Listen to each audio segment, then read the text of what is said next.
நண்பர்களே, இன்னைக்கு நாள் 69 நம்ம சிஸ்டர்ஸ் பெரிய பொண்ணு ஆகிட்டாங்கன்னு புனித நீராட்டு விழால வளச்சொலிச்சு போட்டோஸை எடுத்துட்டு லைவ் பாய்ஸை எல்லாரும் எப்பவும் அண்ணாந்து தான் பார்க்கணும்னு விட்டத்துல வாட்டத்தை காட்டி வேலையே இல்லைனாலும் வீடியோக்கா வண்டி எடுத்துட்டு போவோம்னு காலை பணிகளை முடிச்சுட்டு பல மணி நேரம் சும்மா இருந்ததில்ல, பசிச்சாலும் பசிக்காத மாதிரியே கேசவல பந்தல் செட்டப் புதுசா பாக்குற மாதிரியே பார்த்துட்டு கேமரா நோன்றது செல்ல நோன்றது கம்பத்தை கட்டி பிடிச்சி இந்த பாப்பாவை முடிய பிடிச்சி நோன்றதுன்னு அட்டூழியம் பண்ணிட்டு இருக்கும்போது நாங்க பண்றதெல்லாம் லொல்லா இருந்தாலும் எங்க பசியை புரிஞ்சுக்கிட்டு கடவுள் மாதிரி வந்த நம்பர் நான் காட்டுறேன்னு சாப்பாடு போறது கூட்டிட்டு போனதோ சாம்பார் சோறு அப்ளோன்னு சாப்பிட்டு முடிச்சு கெட் ரெடி ஃபோர்ஸ்னு ஆஃபீஸ் போய் உறக்கத்தை போட்டுட்டு நண்பர்களே உறக்கம் எங்களுக்கு இல்லை கேமராக்கு. மாலை 4 மணிக்கு கண்டினியூ ஆகிற ஃபங்க்ஷனுக்கு கரெக்டாக 5 மணிக்கு வந்து ஆணையூரே அதர்ற அளவுக்கு தாய்மாமே சீர் சுமந்து வாராண்டின்னு தாய்மாமே சீரெல்லாம் கூட வந்தவங்க சுமந்துட்டு வந்ததே எங்களுக்கு இன்னமும் புரியல. வேற வழி இல்லை, வீடியோ எடுத்துட்டோம். நக்கல்யா அவனுக்கு.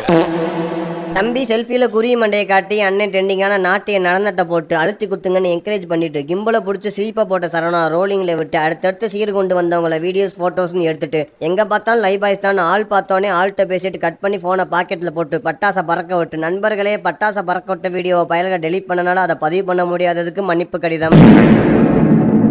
சீரோட மண்டபத்துக்கு வந்தவங்கள மாலையை போட்டு மரியாதையோட வரவேற்பு வீடியோவை எடுத்து பேக்லேயும் மூமெண்ட்டை கொடுத்து செல்ஃபியில் மூஞ்சியை காட்டு அண்ணன் லைட்டாக போட்டு இடுப்பை ஆட்டி சில நவீன கலைகளை காட்டின்னு ஃபங்க்ஷனில் நடக்கிற எல்லாத்தையும் சுத்த விட்டு வீடியோ எடுத்துட்டு எல்லா வேலையும் லைவ் பாய்ஸ் இறங்கி செய்வோம்னு மொய் எழுதுறத வந்தவங்களே வியந்து பார்த்து யாரு சாமி இவங்கன்னு சொல்லிட்டு இருந்த அடுத்த செகண்ட்ல தம்பி 5001க்கு பதில் 50,001ன்னு மாற்றி போட்டு 0வை ஏற்றி போட்டு உழப்பிட்டான்.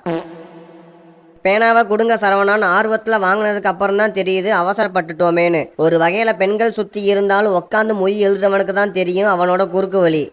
அந்த 3 நாள்லயே இவ்வளவு முன்னேற்றமான தம்பி கடமை கண்ணியம் கட்டுப்பாடுன்னு வீடியோ கண்டினியூ பண்ணிட்டு கூட்டம் குறையில ஆட்டம் ஆரம்பம்னு கிம்பல மேலே எங்கேயும் ஆற்றானே தவிர வீடியோ எடுக்க மாட்டானேன்னு ஒரு வழியா ஃபங்க்ஷன் முடிவுக்கு வந்து வீடியோ எடுத்துட்டு உணவே மருந்து என்னானாலும் மறந்துடக்கூடாதுன்னு பத்தராச்சு எங்கடா சோறுன்னு சொங்கி போன மாதிரி மூஞ்சியை வச்சுட்டு இலைய போட்டது அல்வாவை நக்கி என்ன ருசின்னு இன்னைக்கும் வகை வகையா சிக்கன் மட்டன் நல்லா ஒரு கட்டு கட்டிட்டு கடைசியா சிறிதளவுல வாட்டர் கேன்ல மோரை ஊத்தி நக்கி பார்த்து இதை எப்படா கலட்டுறதுன்னு கேட்டவன்ட்ட எப்படியாச்சும் கலட்டான்னு சொல்லி டீமே மும்முரமா எடுத்து வச்சுட்டு போது யாராவே மோர் குடிச்சுக்கிட்டு இருக்கான்னு ஒரு வழியை கட்டி முடிச்சு குட்டி அணையில திங்ஸை ஏத்தி மவனை கொஞ்சம் மிஸ் ஆச்சு நீ செத்தான்னு இன்னைக்கு டே சுட்ட முடிச்சிட்டோம். அப்படி பேசக்கூடாது, நான் டென்ஷன் ஆயிருவேன்.